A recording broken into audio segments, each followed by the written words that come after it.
about independent and mutually exclusive events. We are still in Module 3 of our Statistics OER course. In the OpenStax Introductory Statistics book, we are in section 3.2, Independent and Mutually Exclusive Events.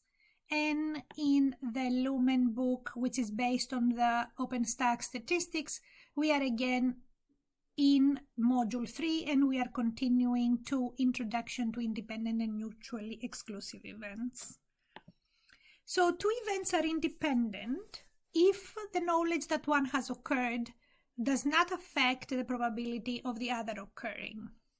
And that means that the probability of A occurring given that B has occurred or actually is existing currently does not change the probability of A occurring, and also the probability of B occurring given that A has occurred or is actually actively in place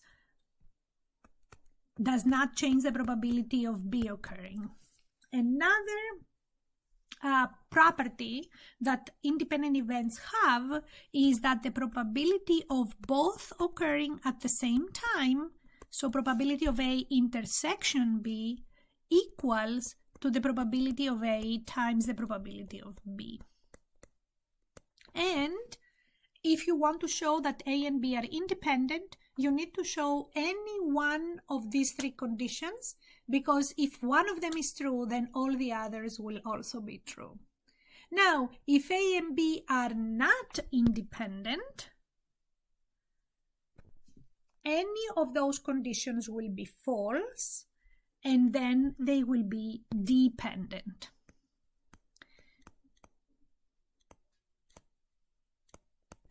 So, for example, if I roll 2 dice, find the probability that the first die shows a 5. That will be 1 out of 6, because there are 6 possible outcomes and 5 is only one of them.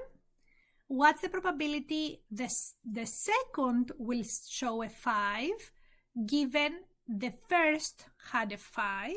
So if I roll a 5 the first time, what's the probability I will roll a 5 the second time? It is still 1 out of 6.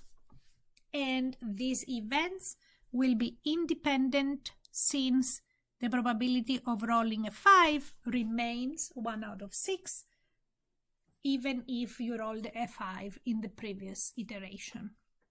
Now, independent and dependent events for small samples or populations, even for large samples of populations, changes the probability of an event occurring if it happens with or without replacement. So remember from Unit 1 that sampling with replacement means that every member of the population can be surveyed and then can be replaced back in the population after it is selected to be in the sample.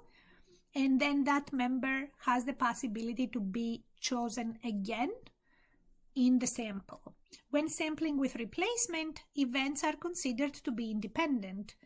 So the result of the first peak will not change the probability of the second peak, and that is because your population is replenished. So you roll a die, you have 6 outcomes. 5 is again a possible outcome to come if you roll the die again.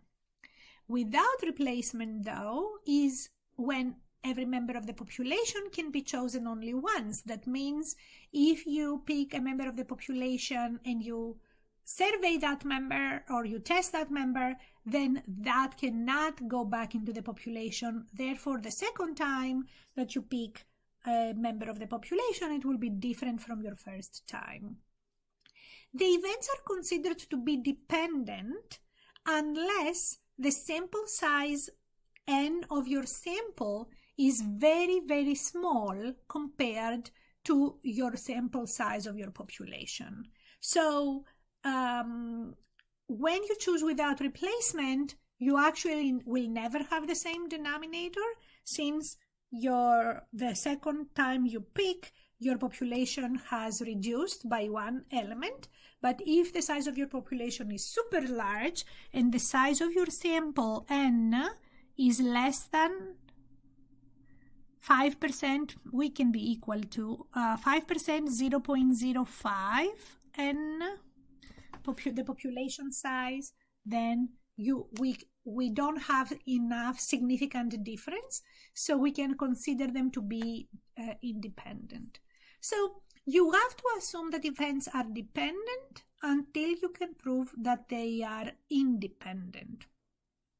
So an example from test 1 is a question that indicated that we have 13 freshmen and 16 sophomore students in a classroom, and we randomly select 2 students.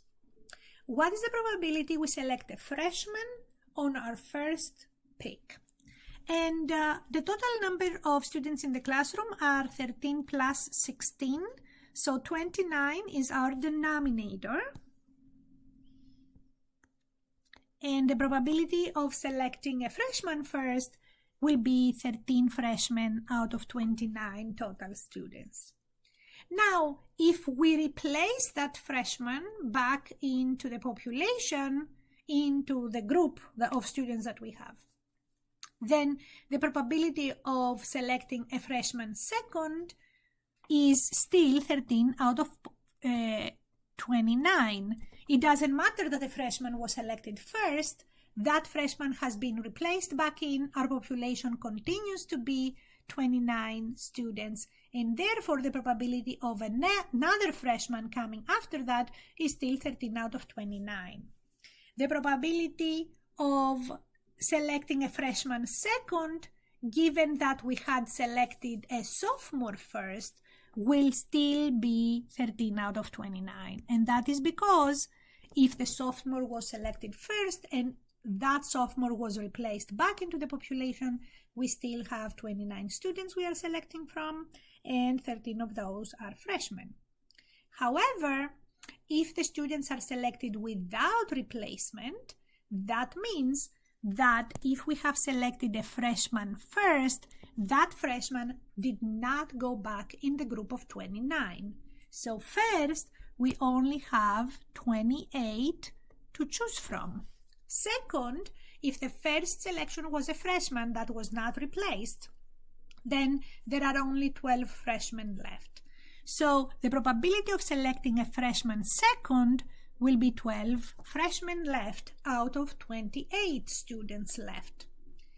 If we had selected a sophomore first, and we didn't replace that sophomore back into the population, now we have 28 students and not 29 to choose from, and we have one less sophomore. So we have 13 freshmen and 15 sophomores. So the probability of selecting a freshman second, if a sophomore was selected first and not replaced, will be 13 out of 28. So in small size populations, the difference is significant between replacement and non-replacement, and the events are not independent. They end up being dependent.